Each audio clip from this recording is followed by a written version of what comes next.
na may mga problema, karamdaman, may mga kalungkutan, Lord, at hindi po magandang mga nararanasan, Panginoon. Naglilingkod po kami may kagalakan, Yes. may kagalakan siya. Plus, Lord, ang pagsasabi ngayong gabi, at maging po, Panginoon, sa dedication, Lord God, ng business na ito po, Panginoon, na ito yung pinagtatiwala pa rin. Unahan po kami, Lord God, and cover us, God, by your precious blood. And we give all the glory and honor in Jesus' name. Amen.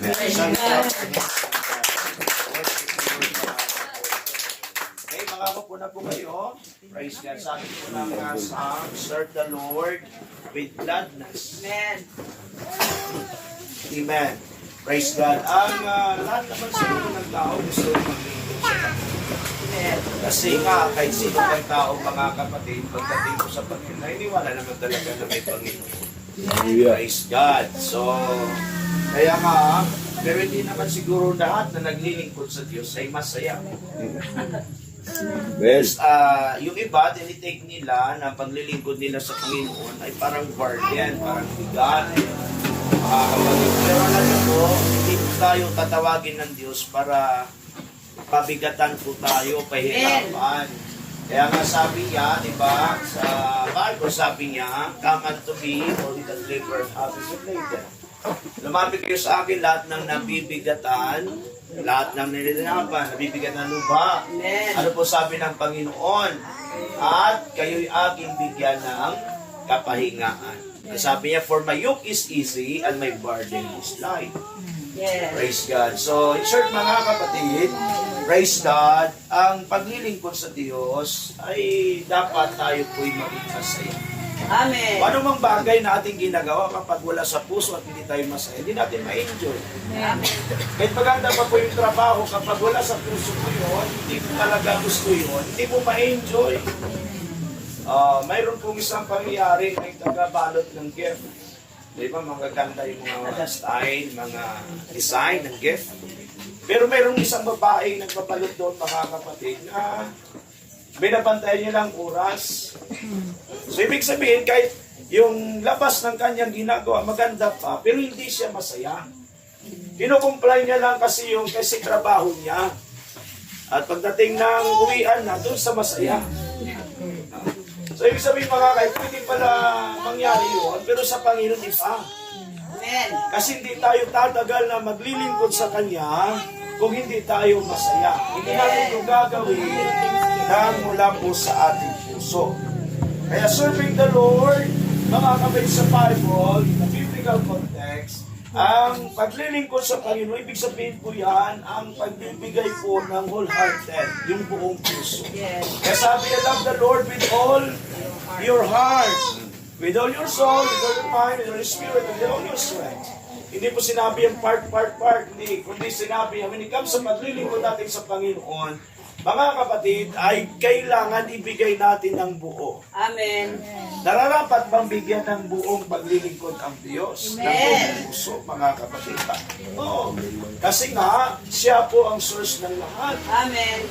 Mga kapatid, hindi po, minsan nga, minamahal pa nila yung mga resources lang na galing sa Panginoon. Mas minahal nila yung kailang trabaho kaysa sa Diyos. Resources na po yung trabaho. Nawala na yan, pwede ka ulit maghanap ng trabaho. Amen. Pero saan nanggagaling yan, mga kapatid? Sa Diyos pa rin. Amen. Praise God. Huwag nating sambahin ang mga resources na yan, kundi sambahin natin ang source, mga kapatid, Amen. ng mga bagay na yan. Katulad dito, mamaya mag-aandog tayo. Praise God. Kaya ang lakan po kami ni Sarita kanina ang Panginoon. Dahil kung walang Diyos, hindi mangyayari kayo, mga kapatid.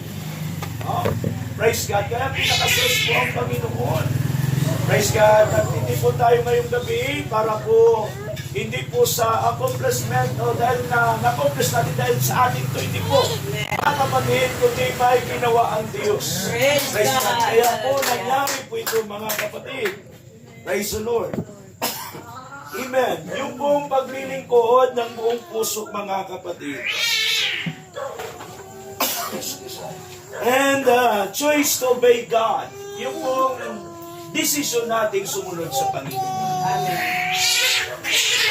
Kasi kapag hindi natin choice yan, mga kapatid, ay mahirap po. Praise God. Intindihin natin, i-take natin na mabigat yung mga pinapagawa ng Panginoon. Pero kapag ating pasyang sundin ng Panginoon, mga kapatid, ito po'y magaan. Hindi po ito mabigat. At kung nabibigatan man tayo, nariyan siya na mag-take mga kaibigan ng Panginoon, i-praise God na ma-enjoy natin ang ating paglilingkod sa Panginoon. Lahat naman tayo may mga problema. Amen. Praise God. Dahil may mga pangangailangan. Pero hindi tayo pwede pong talian ng problema, mga kapatid, at mga pangangailangan natin. Dahil naunawaan natin, mayroon tayong Diyos at naglilingkod tayo sa Panginoon. Kahit may problema, masaya pa rin tayo, mga kapatid. Amen. Praise God. Dahil umaasa tayo na mas makapangyarihan ang Diyos na pwede siyang gumawa ng paraan at makapagbigay ng solusyon sa mga problema at pangangailangan mayroon tayo. Praise the Lord. Kaya, mga kapatid, ang pagsunod natin sa Panginoon and to put Him first na ating po siyang uunahin. Sabi ng Matthew, seek ye first God's kingdom and His righteousness, and all these things shall be added unto you. Unahin natin lagi ang Diyos. Ang sinasabi ng Bible, put God first. In everything you do, put God first. Hallelujah. So say amen. Amen. Hindi dapat natin ilagay ang Diyos sa huli. Bago ka gagawa ng isang bagay, kukonsulta ka muna sa Panginoon sa kaya. Kakausapin mo ba siya? Hindi magsasalita pa siya? Ibig sabihin mga kayo, put God first. Bago ka gawa ng anumang pasya sa buhay mo, anumang gagawin mo. Manalangin ka. Mga kayo sa Panginoon. Praise God, hallelujah. Bakit? Mga kapatid, kahit ano pa ang mangyari, kahit ano pa ang ahadlang dyan, kapag yan ay kalooban ng Diyos, yan po'y pagkakaloob ng Panginoon, magiging maayos po at matiwasay lahat. Mga kapatid. Praise the Lord. Amen. Kaya uunahin natin ang yung iba huli na eh. Pag problema na, nagkakaproblema na ulo. Ako pala natin, hindi po ganon. Sa lahat ng anggulo, saan man anggulo natin titingnan, hindi natin talaga kaya kapag wala ang Diyos. Sabi po ng Panginoon, for without Him, we are nothing. Pero sabi naman ni Pablo, we can do all things through Him. Magagawa natin ang lahat sa pamagitan niya. Amen. Okay, kaya kawag nating alisin ang Diyos sa buhay natin. Kung wala, kung wala pa sa buhay natin, mga kapatid, praise God, amen, magpasya tayong maglingkod sa Kanya. Dahil maging magaan ang lahat ng anumang sitwasyong mayroon tayo, dahil mayroon tayong Panginoon, mga kapatid. Praise the Lord. Hallelujah. Palakpakan natin ang Praise Panginoon. God. Glory. Kasi hindi lahat matutugunan ng tao sa ating sarili. Hindi natin masusolusyonan ang lahat na nangyayari sa buhay na pangangailangan natin. Praise God. Pero ang Diyos, mga kapatid, wala pong imposible sa atin. Praise God. Hallelujah. Kaya, maglilingkod tayo sa Panginoon. Ang maglilingkod sa Panginoon na may kagalakan. Bisabihin, mga kapatid, serve Him with the humble. May mayroon pong kapabaan, mga kaibigan. Include po ito ng humble sacrifice. Serving out of love, mga kapatid. Praise God, hallelujah. Na naglilingkod tayo ng mayroon pong pagmula sa ating puso, mga kapatid. Kaya kailangan po yung wholehearted devotion, mga kapatid. Hindi ko kalahati, kundi buong puso natin ibibigay sa ating Panginoon. Yung mga kailangan definitive po yung ating mga pasya o mga decision ginagawa. Ibig sabihin, yung pong tiyak, sigurado. Amen. Kung mayroon ka mang siguradong pasyang nagawa sa buhay mo, yun po yung paglingkuran ang Diyos. Kung mayroon ka mang definitive decision na nagawa sa buhay mo, yun po yung tanggapin ang Panginoon. Mga kapatid, ang paglingkuran siya sa buong buhay natin. Praise the Lord. Wala kang pagsisihan dyan. Mga kapatid, Hallelujah. praise God. Marami tayong mga pasya sa buhay na ginawa. At the end, mga kapatid, marami din po tayong mga regrets. Pero ang paglilingkod sa Diyos, hindi po yan pinagsisihan. Kasi Amen. yan po ang pinakatamang pasya na nagawa natin sa ating buhay. Palakpakan po natin ang Praise Panginoon. God. Kaya nga, ikalit ni Diyos, as for me and my house, we will serve the Lord. Amen. Bakit, mga kapatid? Kasi nga, ang Diyos o paglilingkod natin sa Panginoon ay napakahalaga at wala tayong Amen. kaligtasan, mga kapatid, liban, amen, na hindi, maliban kung maglingkod tayo sa ating Amen. pong Panginoon. Kaya Sir, the Lord God bless, kasama yung ating pagpupuri, kasama yung ating pagpapasalamat. Kaya kanina mayroon tayo pong pagpapasalamat. Amen. Sa isang araw, mga kapatid, hindi po pwedeng wala pong ginawang Diyos. Amen. Praise God. Amen. Sa patuloy pa lang natin kagabi, mga kapatid, kaya ng Diyos nagbabantay po sa atin. Kaya patuloy natin, mga kapatid, unconscious na po tayo. Wala tayong pakialam, walang posisyon ng itsura natin, mga kapatid. Praise God. Pero salamat, mayroong Diyos Praise God. na Hallelujah. nagpapadana ng ating puso pa rin, na nagpapump ng ating blood, na dumadaloy sa ating ugat, mga kapatid, at nagsasirculate sa ating pong brain, na nagbibigay, mga kapatid, ng oxygen. Praise God, na kahit tulog na tayo, wala, unconscious tayo, pero mayroong Diyos na nagbabantay sa Hallelujah. atin. Praise At God. nakakagising tayo kanina. Amen. Thank you, Lord. Ang paglubog naman ng araw, purihin ang Diyos at pasalamatan. Hallelujah. Di ba? Kung nagbiyahe ka na lang, sakay ka ng stick ngayon, nag-drive ka mga kayo ng motor, di mo ba alam na ma-prone din yan sa mga disgrasya, sa mga Yes. pag-anib. Pero salamat, mayroong Diyos na nag-iingat, mga Yes. kapatid, at nagbibigay po sa atin ng Thank you, Lord. protection.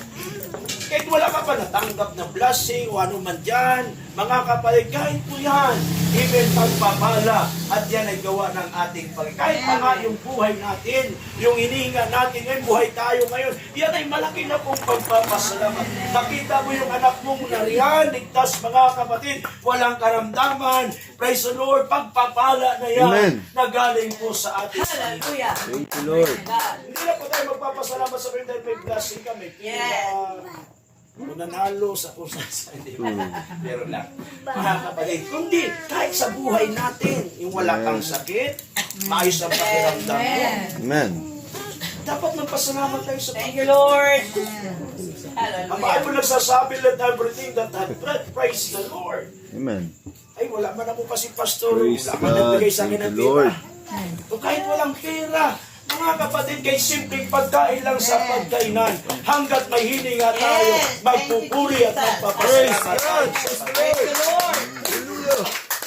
Oh. Kaya sabihin nila, simple man lang itong business na ito. Hindi po ito simple. Amen. Ito po'y kaloob ng Diyos, mga Amen. kapatid. Kaya atin pong dinadakila at pinapasalamatan ang ating Panginoon. Amen. Thank you, Lord. Everybody say praise the Lord. Praise the Palakpakan Lord. natin ang Panginoon, mga kapatid. Praise the Lord. Ang lahat ng papuri ay sa Panginoon lamang. Praise the Lord, praise the Lord. Amen. Hallelujah. Dakila ang ating Panginoon, mga kapatid. Praise Amen. God. Praise God. Kaya maglingkod tayo sa Panginoon. Amen. May saya, may galak, at susunod tayo sa ating pong Panginoon. Everybody say, dudugtong na lang natin, dudugtong tayo dito sa ating application, mga kapatid. No? Wala na kasi tayong oras nakakaya sa ating mga bisita na Hallelujah. matagal po sila nag-antay. Pasensya po sa pasensya po ba? Ako, praise the Lord. Pero mababait naman po sila. Praise the Lord. Amen.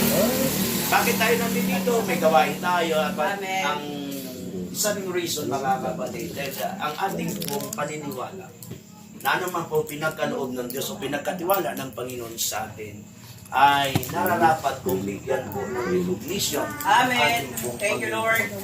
Everybody say amen. Amen. Hallelujah. Kaya sabi po ng Proverbs chapter 16 verse 3, mga kapatid, praise the Lord. Ang sabi po ng Proverbs chapter 16 verse 3, hallelujah, na pinabanggit, mga kapatid, na everything you do, ano man ang ating pong gagawin, ay gagawin natin to sa pangalan ng ating Panginoon, or Amen. I-acknowledge natin ang ating pong Diyos, mga Amen. kapatid. So sa ganito po, mga kapatid, amen, ay ina-acknowledge natin na ang may-ari talaga ay ang Yes. ating Panginoon. Hallelujah. Nagpipray tayo sa business o nagdedicate tayo mga business dedication, whatever man yan. Amen. Praise God. It is an act of surrendering ownership to God. Yes. Kinikilala natin na ang Diyos ang may-ari. Amen. Kinikilala natin na siya po ang ultimate provider. Hallelujah. Everybody say amen. Amen. Dahil kahit sa business, mga kapatid, kung hindi ang Diyos magbigay ng wisdom, yes, you have knowledge kung paano mag-operate ng business. Nag-aral ka sa, nag-take ka ng course ng business, ano man yan. Pero iba pa rin yung pong wisdom na ibibigay ng Yes. Panginoon, mga kapatid. Hallelujah. Praise God. Kaya siya po ay ang pinaka-ultimate provider.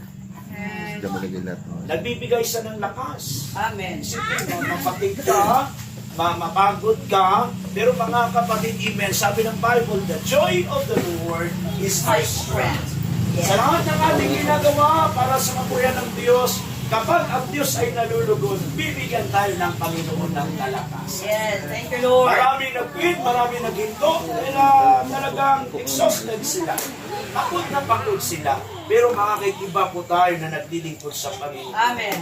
Amen. May unlimited source po ang kalakasan at ang kapangyarihan, mga kapatid, dahil po galing doon sa ating pong Panginoon, mga kapatid. And ating po mga kapatid ay kinocommit, praise God, yung committed to principles of highly integrity and service. Ito po ay sa ating pong Panginoon, mga kapatid. Amen. Siya po ang dakilang tagapag-supply ng ating pong pangangailangan. Amen. It is our commitment to surrender, mga kapatid, our goals and daily operation so that God can establish our vision. Praise God. Praise Yung the po Lord. plan, gagabayan po tayo, mga kapatid, Amen. ng ating pong Panginoon. Kung tayo po ay magkukumit sa Kanya. Tandaan po natin, lahat na mayroon tayo, stewardship lang po yan. Pinagkakatiwalaan lang po tayo ng Amen. ating pong Panginoon. Hindi po tayo yan may-ari talaga. Bakit? Tayo po'y lumabas sa mundong ito na wala tayong dala. Amen. Kaya nga sabi ni Job, ubutubad akong lumabas sa baybata ng aking ina, ubutubad din akong babalik. So, ibig sabihin, wala pong isinisilang dito sa mundong ito na may dala-dala na sa kagad na pa.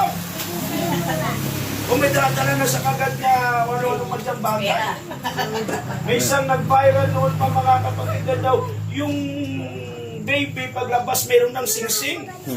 Yung pala sing-sing ng nagpaanak.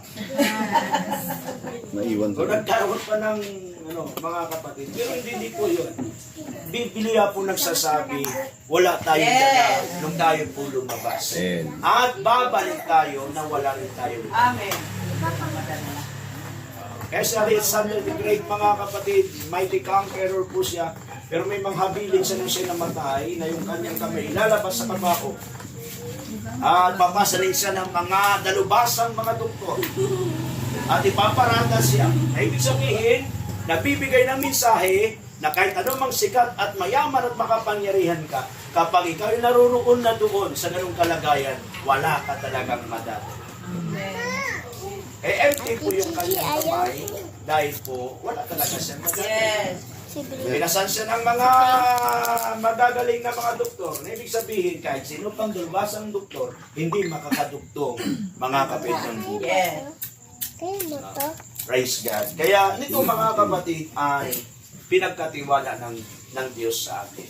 Kaya we fully in-acknowledge at kinikilala natin ang kapangyarihan ng Diyos. At ating naunawaan na kung wala siya, wala talaga tayo. Amen. Kaya ito, mga kapatid, ay is a humble and beginning na ang paglapit po at pagtitiwala natin sa Lord. Praise the Lord at salamat po sa inyong time. Tayo po lahat ay tumulo at palakpakan natin ang ating Praise the dakilang. Lord. Hallelujah.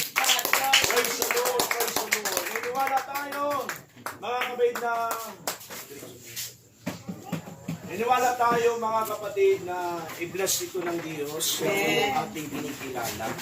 Mga kapatid, praise the Lord. Let's pray for the dedication. Mamaya mga kapatid, unahin muna natin ang prayer po sa family nito, and after that, idudugtong natin yung prayer of dedication sa blessing mga kapatid para po sa business na ito. Nila Starinday, si Hai, si Sladney, si Golgo, sila magkakasama to eh. Company, praise the Lord. Kaintol. Ano pa pangalan nito? Kaintol. Kaintol. Nalipat na pa yung Kaintol dito. Doon dati yun sa kabila, no? Sa bahay lang. Nagkatutuwa lang talaga. Dati, ano lang yun eh, parang birbiruan na nila yung Kaintol sa bahay lang. Kasiyahan lang. Pero ngayon pala, okay, fulfillment na yung mga kapatid. Habang awit po na tayo sa Panginoon at mag-pray sa family hagmis Kasi right? at isama po natin yung prayer blessing para po sa business na ito, sa establishment na ito, mga kapatid. Praise the Lord. Awit tayo. Hallelujah. Awit tayo mga kapatid, kung alam yung song, we are free na mag-awit to glorify God sa chapter. Kay buti ng Praise the Lord! ating Panginoon, nagtatapat sa habang panahon. We praise your name, O God. Ging sa kabila ng ating pagkukulang, biyaya niya'y patuloy na lahat. Katulad ng pagsikat ng gintong araw, patuloy siyang nagbibigay tanglad. Praise the Lord! Kaya't sa puso ko't damdamin, katapatan niya'y aking purihin. Dakila ka, O Diyos, sa kanyang mula pa sa ugat ng aming lahi. Mundo'y magunaw na sa Diyos lagi. Mag-inang ng wakas itong buhay. Dakilang ka, O Diyos, sa hamang panahon. Sa kapalaslong